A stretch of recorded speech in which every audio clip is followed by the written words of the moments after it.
I'd like to call tonight's regular meeting of council to order. Recommendation that the regular meeting be suspended and the committee of the whole meeting be convened.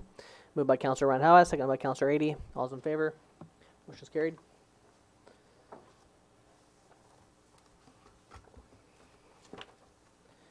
Okay, I'd like to call tonight's committee of the whole meeting to order. Recommendation that the agenda for the committee of the whole meeting of July 20th, 2020 be adopted as circulated. Moved by Councillor Ady, seconded by Councillor Randhawa. All those in favor? Motion's carried. Okay, tonight we have a petition from the Royal Canadian Legion. Members who are presenting tonight can come forward and press the green button on the microphone. Welcome. Maybe just representatives if you can, just for the physical distancing piece. I'll have maybe one of you on one seat there and one of you on another seat there.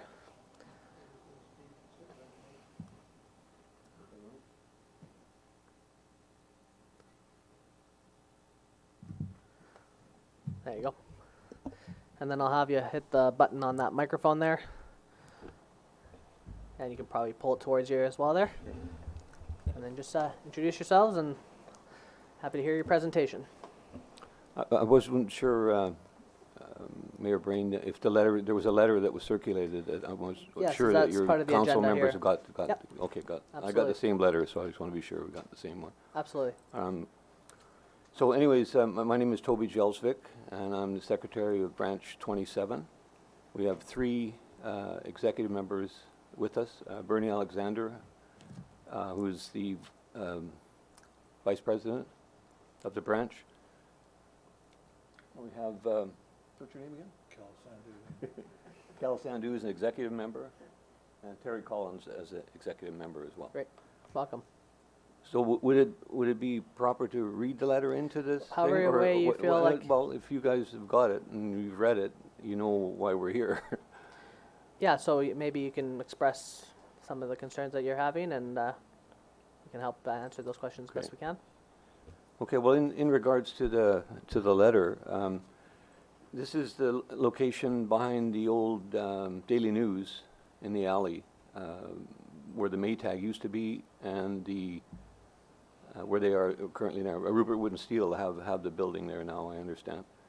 And so, I mean, we've had all kinds of visitors in the alley, to the point where it's tough to police. I use the word police because that's really what you need. Is we need something to deter these people from. I don't know what you'd want to call it, but I think it's wrong to be.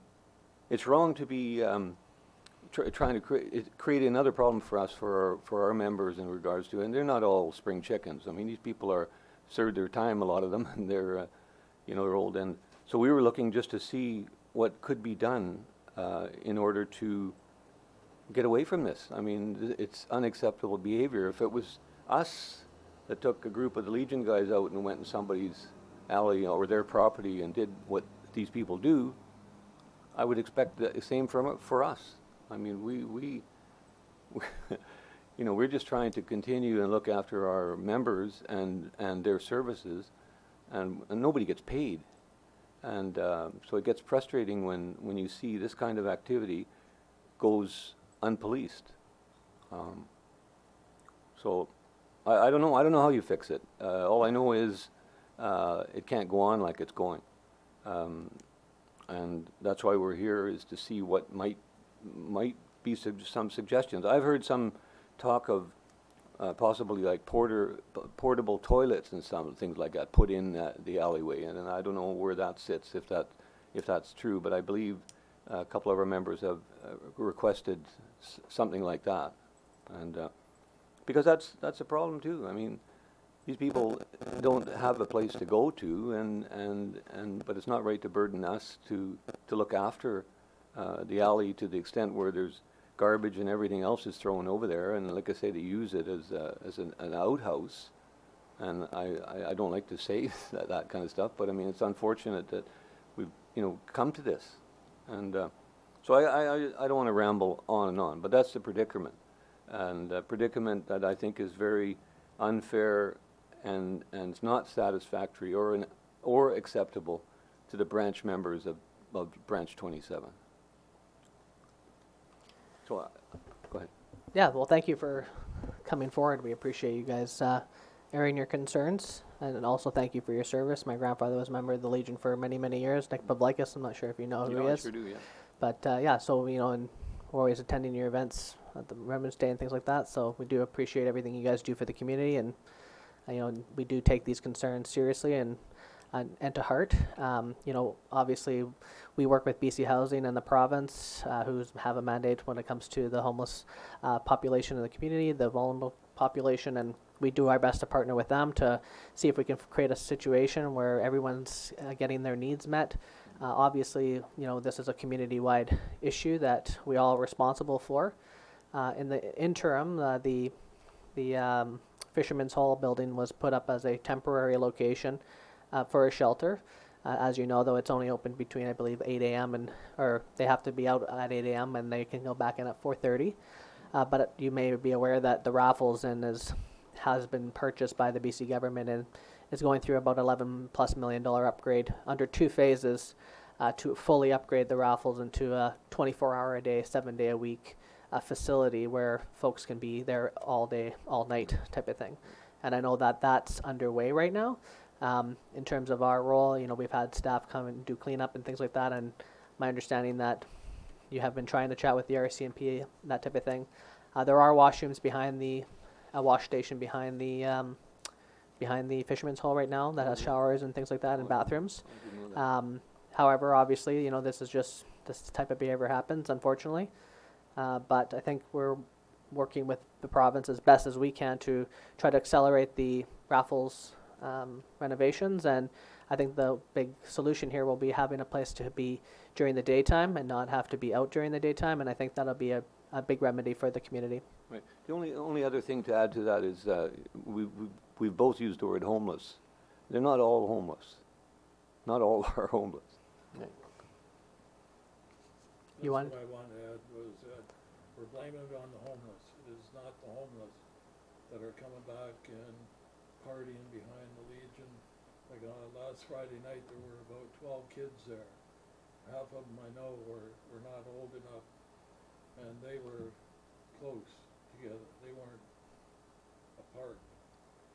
And all we want is, you know, maybe the RCMP to patrol the area a little more to deter this, because it's not all homeless that are drinking back there.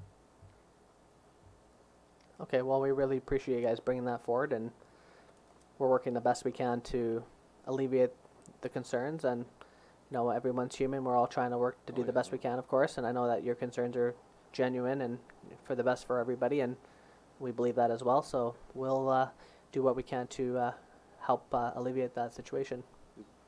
Any comment, Cal?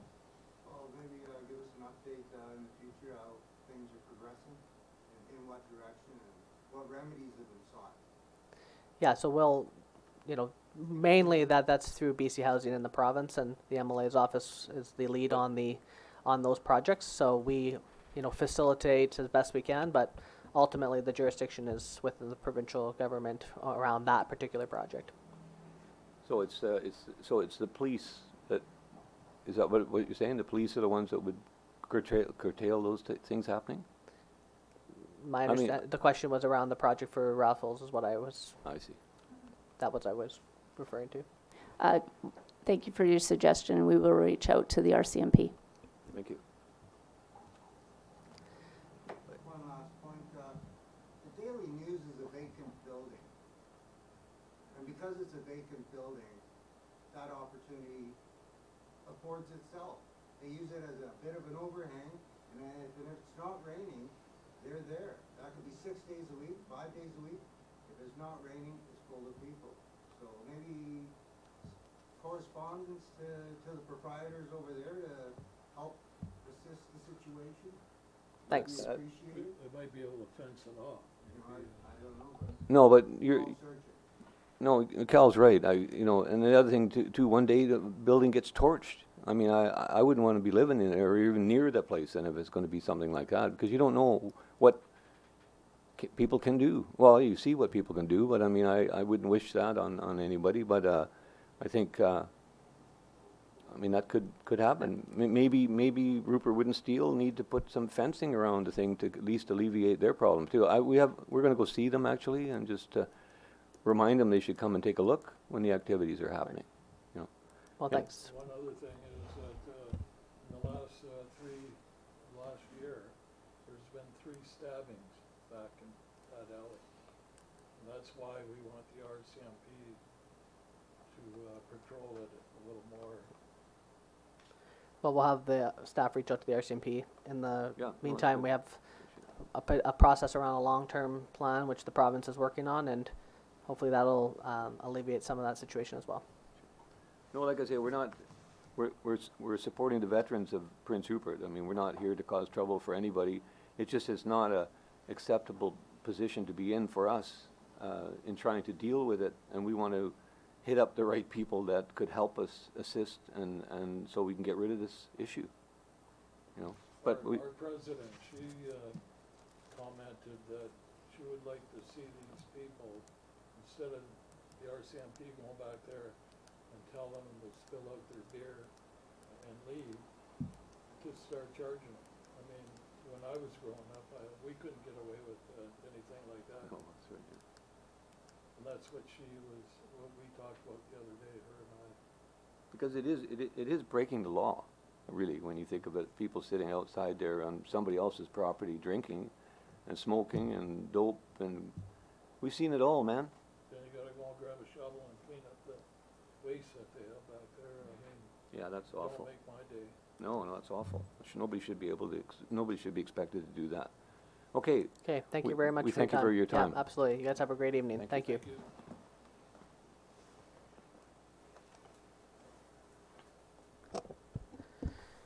Okay, I'd entertain a motion to adjourn and reconvene the regular council meeting.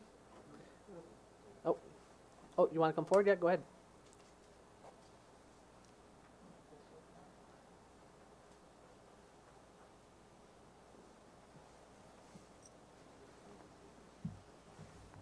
It's already on? Yep. Okay. My name is Bill White. I've been born and raised here in Prince Rupert. And I just want to know the definition that you have for 2 phrases that go around. And that is non-essential travel. And the other one is shop local. I want to know what the definition that you have for that, if you have any. Well, in terms of non-essential travel, that's whatever the province has defined as non-essential travel through the provincial health officer, Dr. Bonnie Henry. And in terms of shop local, to me that means people shopping in local businesses in town. Okay. The reason I mentioned that last part was because of the paving that is being done outside of Prince Rupert, a different company. You know, those, the local paving company supports a lot of sports by sponsoring them, and that costs money, uniforms, everything. So I don't know if they're going to do that again. You know, and I think it really hurts when council goes out and says to everybody, shop local, and then council does the opposite. It doesn't make sense. And on the non-essential travel, there's too many tourists in town. Like I said, I'm Haida. My clan is protesting over on Haida Gwaii right now against the fishing lodges because they're not paying attention to any of the COVID-19 rules and regulations. And I don't know why the RCMP aren't doing the job of enforcing COVID-19 rules. I think that needs to be done.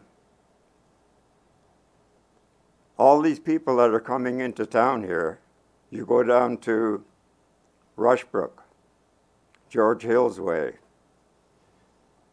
all full with trucks and trailers. Look at the license plates. They're not all local. And this is only a small portion of what we see. A lot more people out in Port Ed. And also a lot of people are using local vessels. Like you can see, the yacht club is full. And the other thing about tourists coming into town, new people coming into town, because you see the U-Haul down at the waterfront, they have no parking space. That's how many new people have come into town. And that's not counting the other moving companies that have there. These are the ones that are doing it themselves. A lot of other people are using moving companies to come here. You know, the Premier, a week and a half ago, made the statement, it seems like a lot of Americans are coming to BC for a holiday. And yet the border is supposed to be closed. That shouldn't be. With this virus going around, and if it starts coming here, we have no capacity to deal with it. We have nothing. And people, the majority of the people around here are elders. And we are going to be hit. You know, I equate what's going on here with the tourists coming into town, whether it's from the U.S. border or the Alberta border. You know, it's like the smallpox. Here. In smallpox, they said, here, take this blanket. We just took it off so-and-so. He doesn't need it anymore. He's dead. So, the blanket right now is the people coming across the borders. And they're coming here. And it's scary. Because I don't want to see my friends die. Or end up in a hospital where we don't even have room for them. I think we need to pay more attention to what is going on.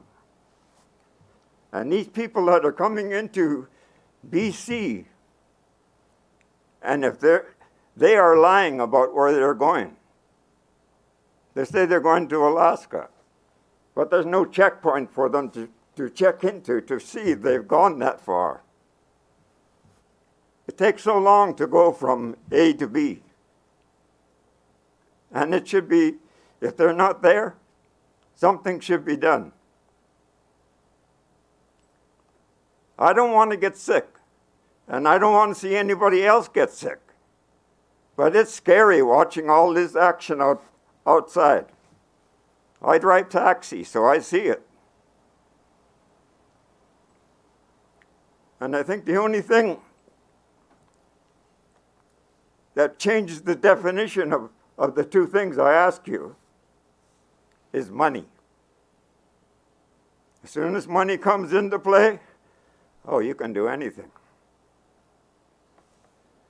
I just think we got to put our priorities in place. And it's not hosting people right now. I think we need to take a real good look at that and stop. Thank you. Thank you. We'll take your concerns into advisement.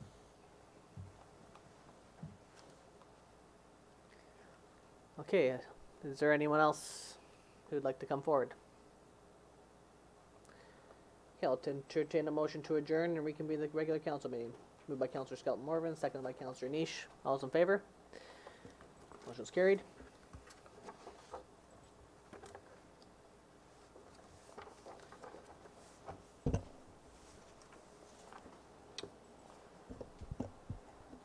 Okay, recommendation that the agenda for the regular council meeting of July 20th, 2020 be adopted as presented with the addition of late item 5G, application for temporary use permit, vacant block 10. Moved by Councillor 80, seconded by Councillor Randhawa. All those in favor? Any opposed? Motion's carried. Item 3A, recommendation that the minutes of the special council meeting of June 22nd, 2020 be adopted. Moved by Councillor Cunningham, seconded by Councillor Skelton Morvan. All those in favor? Any opposed? Motion's carried. Item 3B, recommendation that the minutes of the committee of the whole meeting of June 22nd, 2020 be adopted.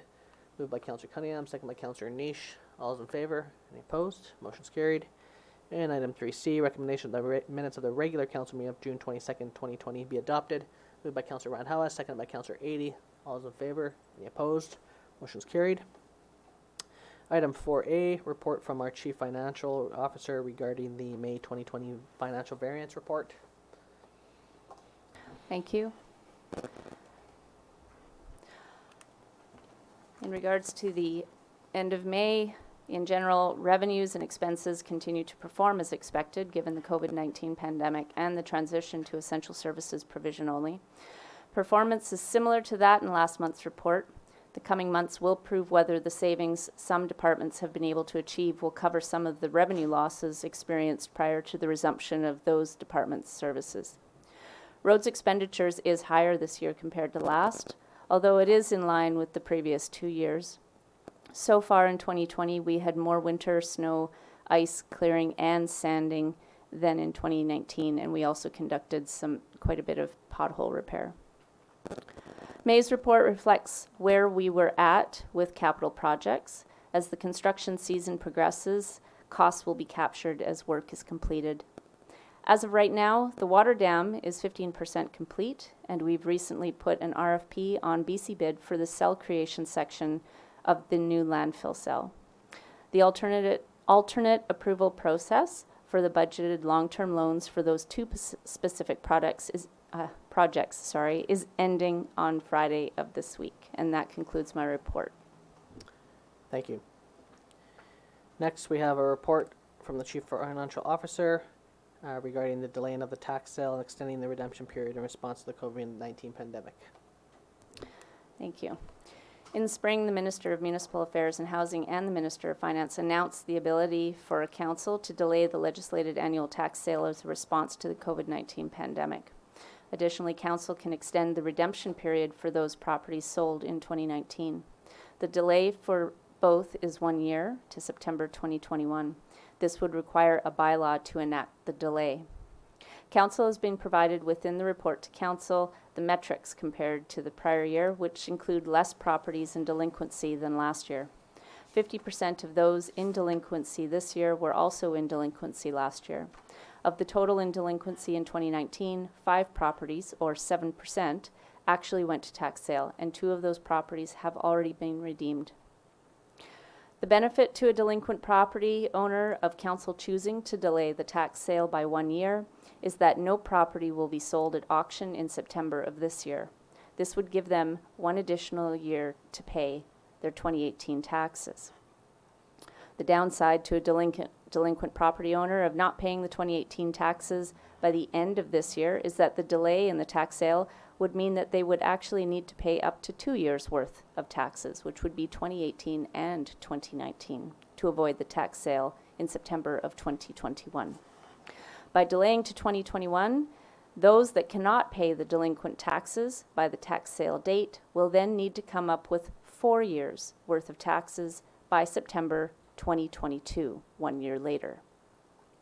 As for delaying the redemption period for the 3 properties remaining to be redeemed, 2 of them are in the city's hands given there were no bidders, and the owners of them have indicated they have no interest in redeeming. And the last property owner has indicated they will not be redeeming either. If council delays the 2019 redemption period, it will mean the 3 properties will not transfer to the new owners for 1 more year. Council could let the tax sale stand as it is. While it is always an undesirable outcome to have a property sold at tax sale, the underlying issues causing delinquency in 2020 are not due to COVID-19. A property up for tax sale in 2020 is in that position because the owner has not paid the taxes for 2018. To avoid the tax sale this year, they must pay the 2018 taxes owing by September 28th. Should the property go to tax sale, the owner would have 1 year to pay all 3 years of outstanding taxes plus interest on any auction value in excess of the taxes owing. Given all of the information we have to date of the properties currently on the delinquent list, we would expect a very limited number of properties going to tax sale in 2020 should the tax sale still stand. Staff is asking Council to provide direction to either prepare a bylaw for delaying the 2020 tax sale and extending the redemption period to 2021, or prepare a bylaw for delaying the 2020 tax sale to 2021 only, or proceed with the usual tax sale scheduled by legislation on September 28th, 2020. Councillor Naish.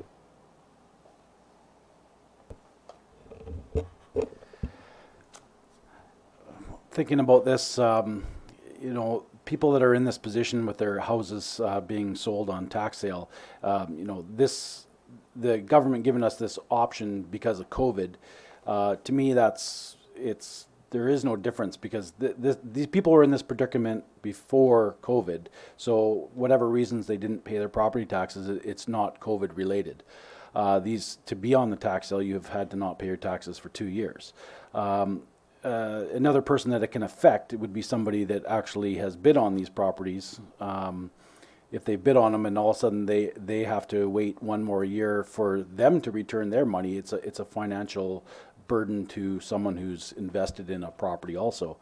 I don't think we should change it. I mean, I've taken the approach myself personally for COVID that I'm going to try and maintain my life as best I can in the same fashion that I had as far as my finances are concerned. Now, I know that's not possible for everyone because everyone's in a different position, but that's the thing, is everyone's in a different position. So, you know, some people it has affected, some people have lost their job. Generally speaking, I think our community has done quite well with it. You know, a lot of our businesses didn't shut down and are back up and running.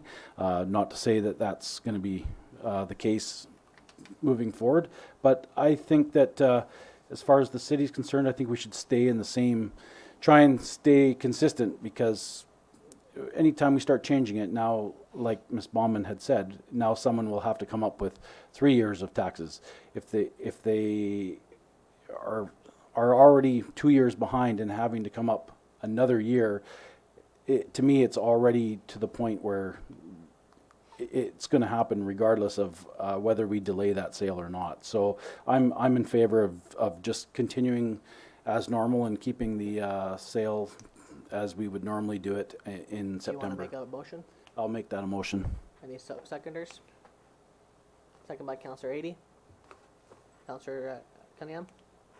Can we do this as a virtual sale? You know, everyone else is using Zoom or virtual conferences and that, and this could possibly be done the same way, and it just continue along. We still need to look into whether or not we'd be able to have anybody assemble. It would be up to 50 people, but we still need to look into that, those particulars themselves. Other comments? Thank you, Mr. Mayor.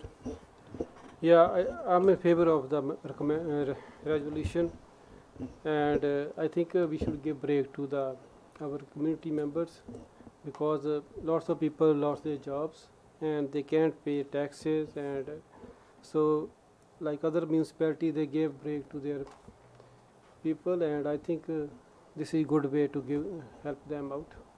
So I'm in favor of the resolution. This is for people that didn't pay their taxes in 2018. Yeah, they might be like looking to pay this year, right? But now this thing happened, pandemic, and make tight for lots of people, their family style, and we should give them like another year to get together. Thanks for your comments. Yeah. Councillor Naish. If you read it there is no recommendation as far as, the recommendation is that we direct staff, and there's 3 different options here. So I am going with the one option being not to prepare any bylaw delaying the tax sale of the 2019 redemption period and let the tax sale stand. That's what I'm doing. So there is no recommendation. So I'm moving number 3 on the bullet points. And that motion's on the floor. Councillor Scott Morvan? No, sorry, that was, yeah. Cunningham? Okay, well, first of all, anyone that's house was up for a tax sale yesterday or last year, this is what we're discussing, correct? Yeah. Okay, so it's not people that couldn't pay their taxes this time around. It's people that couldn't pay their taxes 2 years ago or last year. Yeah. Okay, thank you. 2 years ago. Any other comments? Okay, so motion's on the floor. All those in favor? Any opposed? Motion's carried. Next, we have an application for development variance permit at 1857 Atlant Avenue. Any further comments to this? Thank you, Mr. Mayor. There have been no comments received in the positive or the negative for this permit. So we're looking tonight for a recommendation that council approves the development variance permit DP 2013 for 1857 Atlant Avenue to proceed to final approval.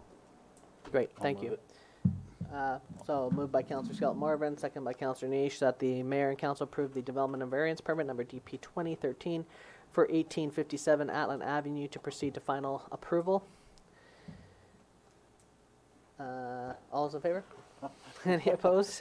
Motion's carried. Next, we have an application for development and variance permit at 1002 Edward Avenue. Thank you, Mr. Mayor. So in June of 2020, an application was received for a development variance permit for the property located at 1002 Edward Avenue. The full application was included with the agenda as attachment 1. The location of the subject property is illustrated on the context map that was included with your agenda as attachment 2. The application is to vary the City of Prince Rupert zoning bylaw, section 5.4.3A, maximum building height from 9 meters to 9.9 meters, and section 5.4.4, front yard setback from 3.6 meters to 3.3 meters, and 5.4.4, side yard setback from 1.2 meter to 0.9 meter. The requested variances are requested to provide larger eaves and account for the steep topography at the rear of the property, and this request is consistent with the neighboring properties that have requested and received similar variances. There are no budget or cost impacts to the city in approving or not approving this variance. So the recommendation tonight is that council approves the development variance permit application DP 2018 for 1002 Edward Avenue to proceed to public notification. Thank you. So the recommendation of council, mayor and council approve the development variance permit number DP 2018 for 1002 Edward Avenue to proceed to public notification. Moved by Councillor Scott Morvan, seconded by Councillor Niche. Any discussion? Okay, all those in favor? Any opposed? Motion's carried. Next up, we have a report from our Director of Operation regarding the Investing in Canada Infrastructure Program, a funding application request for Rupert's Landing. Welcome back. Thank you, Mr. Mayor and Council.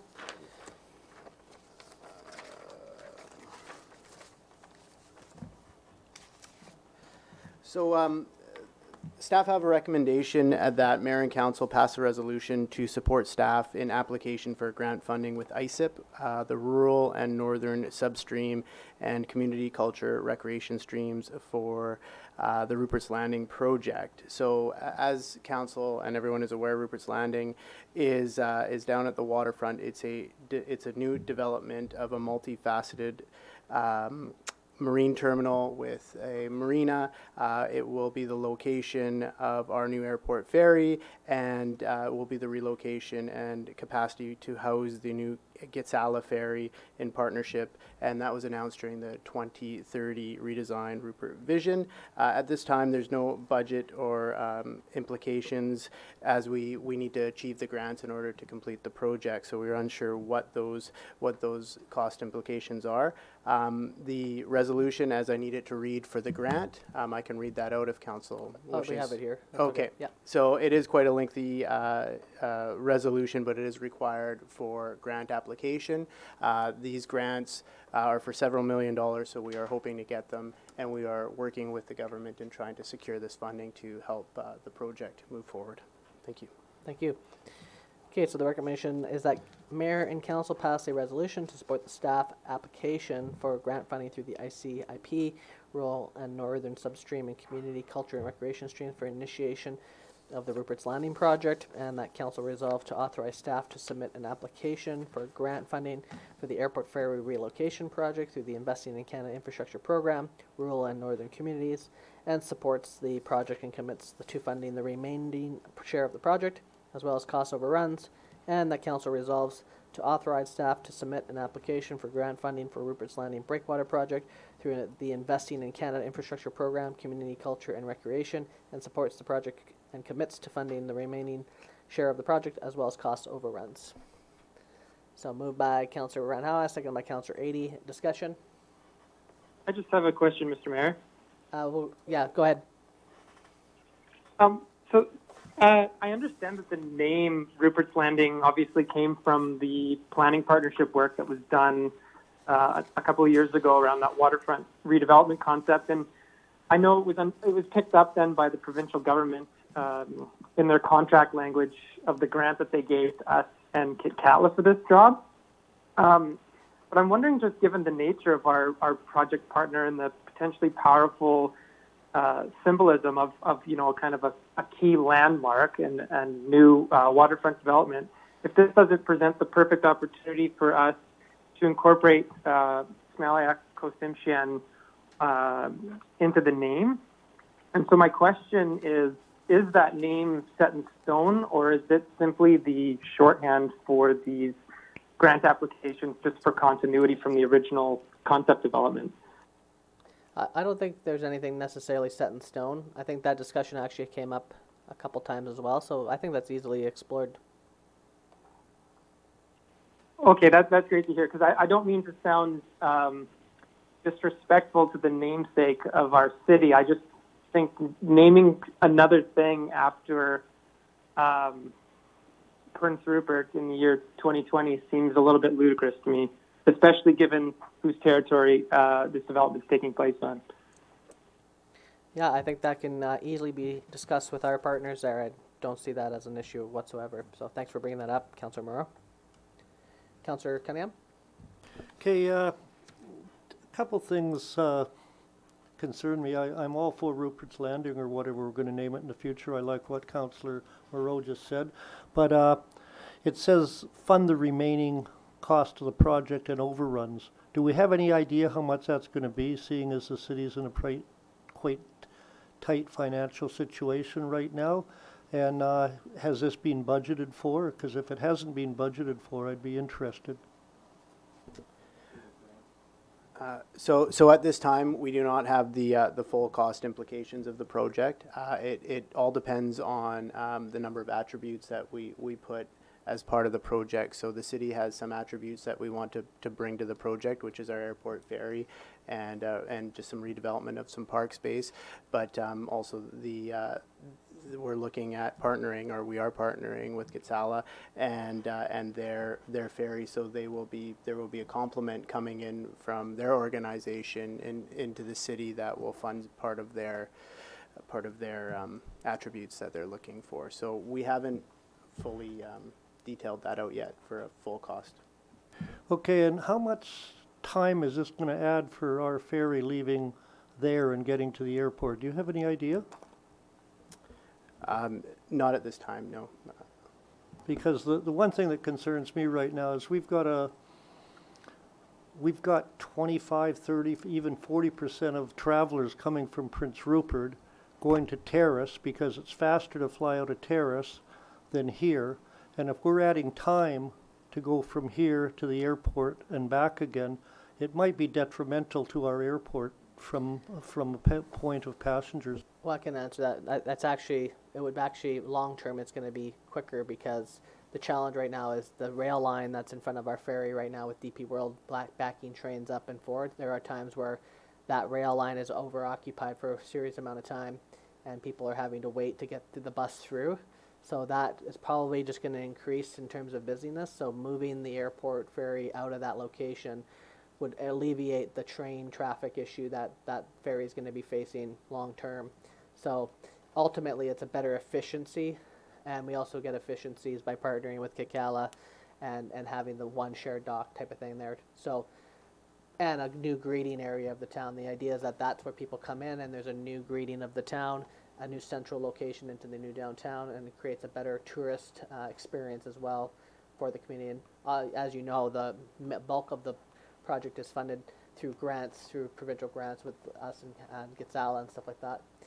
But I think what you're looking towards is, it never hurts to have grant money coming in to help us with other parts of the project, and being able to do even more work with then make the money go even farther. So, Correct. Yes. because it will be a very spectacular development, and we're really looking forward to having this break ground. And so, Absolutely.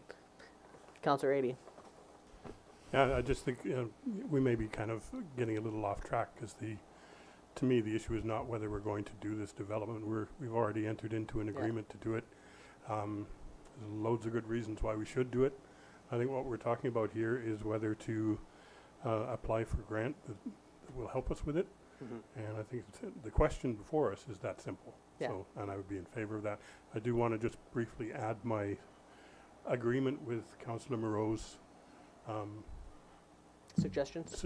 around possibly naming the project in the end. Yeah, it's great. This is very exciting. I think this is something that the community has been a long time seeing. It's great to be having a discussion like this. Absolutely. Maybe it's fitting that, how they named Rupert was through a contest. So maybe we have to do a First Nations naming contest for the new Rupert's Landing. I like it. Any other comments? As a member of the traditional roots, I concur with Councillor Moreau, Councillor Eddie, and Councillor Nation. Motions on the floor? Yeah. Okay, so any other discussion? Okay, all those in favor? Any opposed? Motion's carried. Thank you. Thank you. And another report from our Director of Operations regarding the Moresby tank removals 1 and 2. Yes, thank you, Mr. Mayor. So as council is aware, we've removed what we call Tank 3, which is the one closest to the old anchor inn that was there. And we are now looking at removing tanks 1 and 2. This is a pretty historic event. I think that, these things have been around for over 70 years with bunker fuel in them, and it's an opportunity to remove all of that liability from in the park space. So as you're aware, in the late 70s, the city purchased these as is where is basis. They were developed by the Department of National Defense, and we've over the years tried to get them to reclaim or repatriate, remediate, and unfortunately they're unwilling to do that. So we've moved forward with taking which we call Tank 3 out, and now we are looking at doing Tank 1 and 2. We put a request for proposal out on BC Bid, and we received 2 different cost proposals, and we would like to go with Turavita at $799,950,000 plus taxes. There's quite a lengthy recommendation or resolution. I can read it, or if you want to, yeah. And so that's where we're at with this one. Great. Do you want to add anything to that? I guess the only thing to add would be because it wasn't budgeted beforehand, where would we be actually amending the budget to include the funding for this particular project? And since we received the Northern Capital Grant after our budget, it would seem fitting to be able to use that money to take down these aged tanks. That sounds good. Okay, so the recommendation is as whereas council resolves to authorize expenditures for an emergency not contemplated in the financial plan for the current year, provided that staff reports to the council regarding the proposed expenditures, and whereas council has received a report regarding the proposed expenditure for decommissioning the remaining tanks, and whereas the council considered it necessary and beneficial to decommission the remaining above ground D&D tanks, tanks 1 and 2 at Moresby, And whereas an RFP was conducted to determine a vendor to contract the work, now therefore in an open meeting assembled, council directs city staff to undertake the decommissioning of the tanks and award the contract for this service to Tervita for $799,950 to be performed in 2020, and for the city to include it in a future budget amendment. Moved by Councillor Cunningham, seconded by Councillor Skelton Morgan. Discussion. This is just one of those projects that needs to get done, and we need to finish it off. And it's been what, since World War II? Yes. So we're a little behind schedule on that one for sure. But as we have been many times in council, cleaning up our past, so we'll just move it forward. So any further discussion? Okay, all those in favor? Any opposed? Motion's carried. Thank you very much. Okay, next we have a report from the corporate administrator regarding the resolution from the closed meeting. Thank you. So I will go ahead and read the resolution, and then I will announce the award recipients. Moved by Councillor Skelton Morvan and seconded by Councillor Cunningham that Council review the nominations for the 2020 Civic Recognition Awards as presented and indicated. The awards will be bestowed upon the nominees, and that awards be sent by Canada Post to recipients in lieu of ceremonial presentation due to the COVID-19 pandemic, with photos taken at a later date, and that this resolution be released at a regular future meeting of Council. Did you want to release who? Yep. Or do you want me to put the motion on the floor first? That would be fantastic. Okay. So moved by Councillor Niche, second by Councillor Skelton Morvan. Okay. Thank you very much. And let's see who got the awards. All right. So our first award recipient is receiving the Achievement Award, which represents an award presented to an individual, team, or group who, acting on behalf of the community, has achieved greatness in competitions at the provincial, national, or international level. And receiving this award this evening is Christy Tillman and the PRMS Band Program. Our next award is the Civic Merit Award, which represents an award bestowed on an individual who has brought distinction to the community through their outstanding achievement in one or more of the following areas: business and entrepreneurs, arts and entertainment, science and academics, health and education, sports and youth leadership, and volunteer and community service. And we have two recipients of this award, the first being John Patterson and the second being Donovan Diaz. Our third award announcement for the evening is the Sergeant William Booth Award for Valor, which represents an award presented to an individual or group who is acting on their own initiative as members of volunteer organizations, demonstrating unusual humanitarian effort in order to help and protect their fellow citizens, sometimes placing themselves at great personal risk. Receiving this award this evening are the following: Dylan Palmer, Dan Atke, Keegan Selva, Garrett Duffus, Mark Solmonson, Colin Thompson, and Todd Rhino.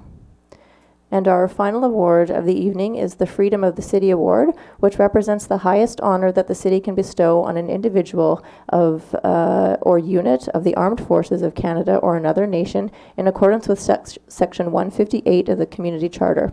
This recipient is Mrs. Barbara Gruber. Amazing. Great, thank you. Any discussion? Thank you, Mr. Mayor.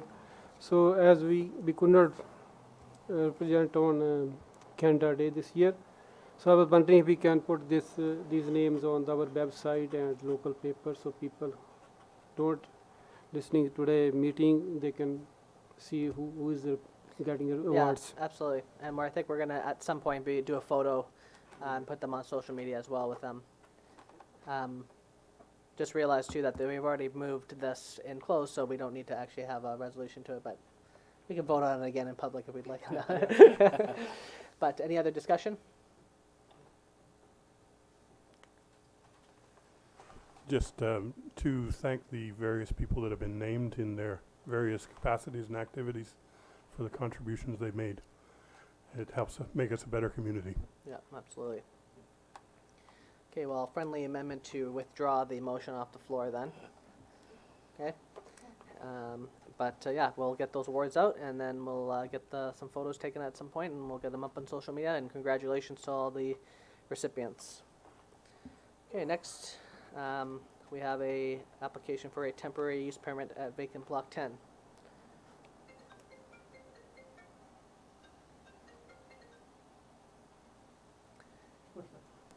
Okay, I've just made a note that Councillor 80 has left.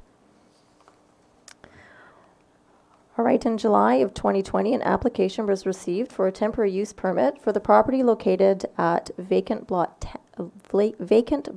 10, Plan 1617. The full application is included as Attachment 1 with your agenda. The Prince Rupert Port Authority, or PRPA, is seeking a temporary use permit for the preparation of the lands and subsequent operation of an off-dock container facility on the 30-acre property located on Highway 16, otherwise known as Park Avenue. More specifically, PRPA is seeking approval for a temporary use permit for the noted property, which includes a portion of property currently zoned as R1 or residential. The temporary use is requested for a period of 2 years. It must be noted that temporary use permits within the Development Procedures Bylaw 3425 2020 is not permitted for properties zoned R1. In addition, the time frame noted within that bylaw is 6 months with the potential for an additional 6-month term. Approval of this application to public notification does not denote approval of the permit, implied or otherwise. Approval to public notification simply provides for an opportunity to take this question to the public. The application and any further consideration of same is still subject to internal and external referrals, including both to the Ministry of Transportation and the city's approving officer. There are no cost or budget impacts to the city for granting or not granting this permit. So the recommendation before council tonight is that council approves the temporary use permit application TUP 2001 for Vacant Block 10 to proceed to public notification. Okay, moved by Councillor Scott Morvan, seconded by Councillor Randhawa. Discussion? Okay, so we'll just see what the public has to say regarding this proposal. I have a question, Mr. Yeah, Mayor. go ahead. So this is just a more procedural question, I think probably for the corporate administrator. I'm just wondering if we were to grant PRPA's request after public input, I'm just wondering from a procedural standpoint, how exactly would that happen if the bylaw doesn't permit, or the current bylaw doesn't permit a temporary permit in R1? Would we have to, or are you recommending that we would change the bylaw regarding temporary permits, or that we would ask them to revert their zoning from R1 back to P1 now that the Brighton Group is no longer going to proceed with that residential development? No. So what, because the bylaw specifically states that it's excluded, council by their own doing can choose to ignore that portion. Rezoning is not necessarily required because it's a temporary use. You could just choose to overrule that particular portion of the bylaw. Okay, thanks very much. And would it be the same scenario then for the timing, given that they've asked for 2 years, but the bylaw states 6-month increments? Are we equipped to give exemptions there? Yes. Thanks very much. Other comments? Well, we'll start with public input, and then we can have a further discussion once we hear back from the various ministries and the intended use and such, and we can have a more robust discussion once we get some more information. So if there's no further discussion, all those in favor? Any opposed? Motion's carried. We can get Councillor 80 back in the room. Okay, next we have any reports, inquiries, or questions from member of public or from council. Councillor Niche, it's kind of I'll just kind of maybe continue a little bit more of the conversation from what we heard in the committee of the whole meeting, and I've had a couple conversations with a few people and about the people milling about downtown and drinking in entranceways of buildings and defecating in entranceways, and I've actually heard, this one person actually told me that twice seeing people having sex on the stairs of Raffles, and this is during the daytime. So I think that we do need to send a letter or not so much send a letter, but have a conversation with the RCMP about this, because I can tell you that if I was downtown and I was having sex on a staircase and drinking, I would probably get thrown in jail, and I probably would be charged. And I don't think that COVID is an excuse to let people just take over the community. We've all had homeless people over the years that have been around our town, and for the most part, we recognize those people. But lately, this seems to be more than a homeless problem. This is a problem of just people in general. Not homeless people, but just people that are hanging about downtown. And if I was a business owner, I would not be impressed with people being in my entranceway, drinking and using the washroom and having sex. And I feel that the law should be applied to all equally. And I know if I did it, I would be in jail. And I think that if people are getting away with this, it's not right. And I'm disgusted with the behavior of people and how they're acting downtown right now. And I'm not blaming this on the homeless people, because the homeless people sure have their issues and they may contribute to this, but this is beyond, and this needs to be stopped. And I'm disgusted with every time I drive through town now and see what I see. It's wrong. It needs to be dealt with. And we want to rebuild our community, and we want to have a nice downtown, and this is not how we do it. We want to move in the other direction, and I think the law needs to be applied equally to all, and we need to talk to the RCMP about this, because to me this is a big problem. Okay, just a thought, throw it out here, maybe we can have a discussion or not, I don't know, but when Mr. White was here earlier discussing COVID-19 and the fears and everything in the community, and who enforces the restaurants and places like that? Because I'm getting comments about different establishments and no social distancing, no masks, things like this. And as he said, you go down to Rushbrook and other places and you're seeing a lot of out-of-town vehicles. We can't do much about that simply because the province took away our state of emergency when we put it in place. We were concerned about it months ago. I know everyone in this room is still concerned about it. Can our bylaw officers, or is it the health inspector or whoever, look into this? I know WorkSafe BC, on the last conference call I had, if they get a complaint, then they will come down and look at the sports fishermen and things like this, because there's no social distancing on these boats. Our local sports fishermen decided in the beginning that they weren't going to take on any charters to at least the end of July, and yet we see a lot of out-of-town people now chartering and that. And I just don't think it's fair to our charter operators that they're behind the eight ball or losing some of their customers to people from out of town, because they'll still continue chartering. And if it's, I understand from what I've been told that our bylaw officers can enforce some of these rules and that, and I just think that we should be looking at something like this to start the ball rolling. I know the RCMP, if you report an American plate, they'll do something about it.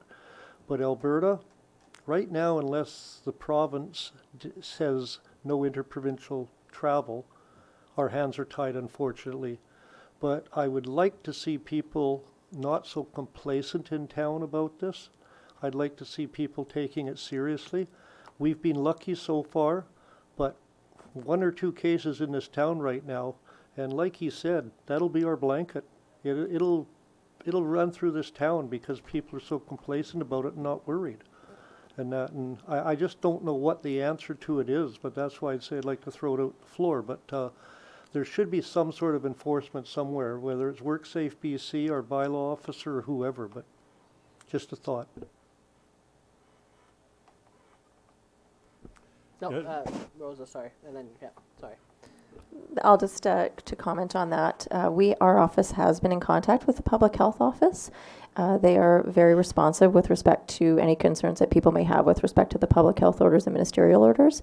At this time, our bylaw officers are not in a position to assist and have not been required to assist by the public health office.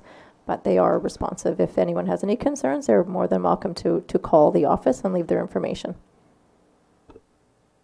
So who enforces business licenses with these out-of-town operators if they're taking out charters? Because I know some of them through Transport Canada has checked them and they don't have a business license.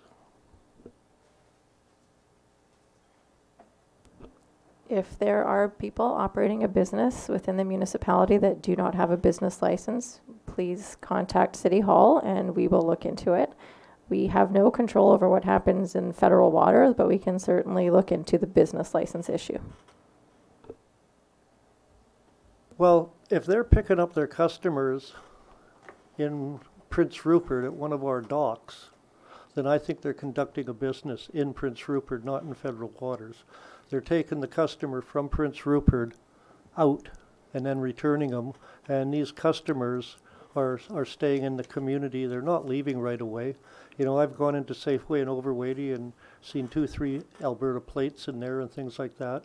And, you know, it's not that I want to discourage these people from coming, because we need them as tourists and that. But at the same time, I would like them to respect the rules and social distance and things like this. It's just common sense. And Alberta has bigger numbers than us right now. And we've been very fortunate in Prince Rupert. So, and I'd like to keep it that way, because I'm one of those people with a target on my forehead right now if something happens. I was just gonna, I do actually have a different question, but we'll finish with this first. I was just gonna add that it's a little difficult to sort of sort between those recommendations that are made that people are being asked to adhere to voluntarily versus those aspects that are regulatory in nature. And then beyond that, in terms of the regulatory elements, you know, what's the jurisdictional component there, whether it's a provincial jurisdiction or whether there's things that the community can do. So it does get a little bit complex. One thing I think that we can do is we need to, I think, proactively and repeatedly reinforce the messages around people's behavior. And I think, unfortunately, some of it is still going to be left up to people's discretion. So we are also limited in some ways. Other reports or inquiries from members of council? Okay, I was actually going to ask this during the financial variance report, but the mayor moved right along.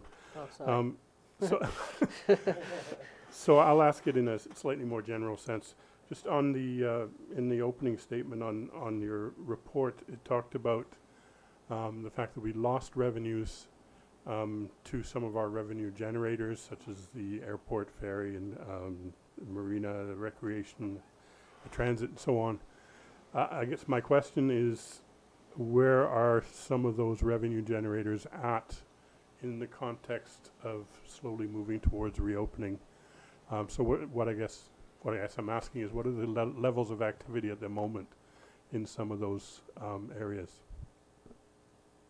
Well, I can only speak anecdotally at the moment because I don't have the variances for June just yet, because we're still only partway through July. So I think anecdotally, the Cowboy Marina hasn't really seen a return of any real itinerant traffic. The recreation center has opened up some kids camps that they were permitted to do. The airport ferry, the airport started flights in June, at the end of June, so they're just starting, and there's only one flight a day. So we're going to be down by about half, at least. The volume of passengers, I understand, has actually steadily increased on the flights. So, but we're still only going to be, if we max out on one flight, we're still only going to be about half of what it was before. And am I missing one? Transit. Transit, okay. Transit, as I understand, it's come back fairly well anyway. There's still people that aren't really traveling that much, so it's not as good as it was before, as I understand it, but it's still doing okay. And that's all I can really say, anecdotally. Okay, thanks. Any other reports? Okay, I entertain a motion to adjourn. Moved by Councillor 80, second by Councillor Reinhauer. All those in favor? Meeting's adjourned.